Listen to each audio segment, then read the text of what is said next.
Shalom, hari ini kita akan renungkan kitab Yeremia pasal 36, teksnya ayat 1-20. Dan sudah dibagi dua paragraf. Paragraf yang pertama ayat 1-8. Baru menulis segala firman Tuhan di dalam gulungan sesuai dengan perkataan Yeremia. Dan dia membacakan itu di rumah Tuhan. Paragraf yang kedua ayat 9-20. Mikaya dan semua pemuka mendengar firman Tuhan yang Baruk membacakan dan memberitakan segala perkataan ini kepada raja. Kesimpulannya, Tuhan berfirman kepada Yeremia akan menulis segala firman di dalam gulungannya. Menurut Tuhan, kaum Yehuda akan bertobat dan Tuhan juga mengampuni kesalahan dan dosa mereka. Jadi, Yeremia berkata dan Baruk menulis segalanya dalam gulungan.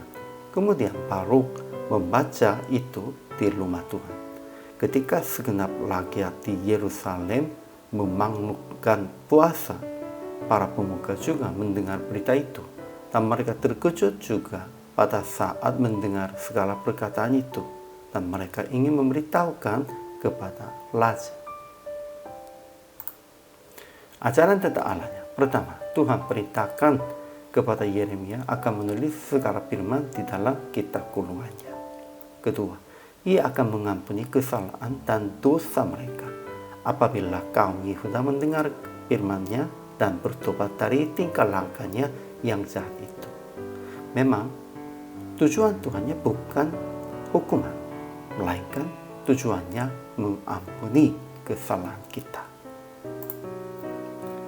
Ajaran tentang manusianya.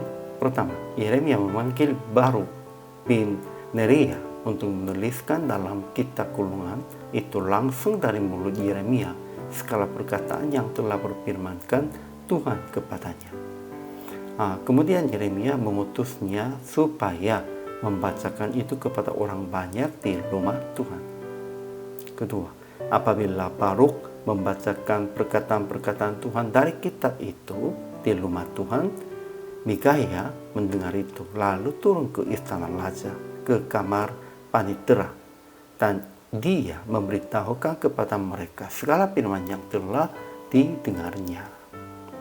Ketiga, para pemuka juga mendengar berita itu dari mulut Baruk, dan mereka juga terkejut dan ingin memberitahukan kepada raja. Aplikasi hari ini. Pertama, tuliskan segala pemahaman dan pengertian tentang firman dan share itu dengan sesamanya. Ya, memang pasti ada pemahaman dan pengertiannya. Itu bukan sepertinya kita, namun kita juga bisa share-nya dengan itu supaya mengerti dan kita juga bertobat dari tingkah langkah yang jahatnya. Kedua, mendengar perkataan-perkataan sesama tentang hasil renungan dan doa. Memang orang yang lain pun pasti ada hasil renungannya dan pemahaman dari doanya. Itu pun juga kita harus mendengar dan hati-hatinya. Kita harus memahaminya, saling melengkapi melalui itu. Jadi praktik hari ini, terus membaca dan renungkan firman dan menulis tentang pemahaman yang Tuhan jelaskan supaya tetap ingat dengan jelas. Kemudian menyampaikan kepada sesama dan jemaat-jemaat. Inilah tugas hamba Tuhannya juga.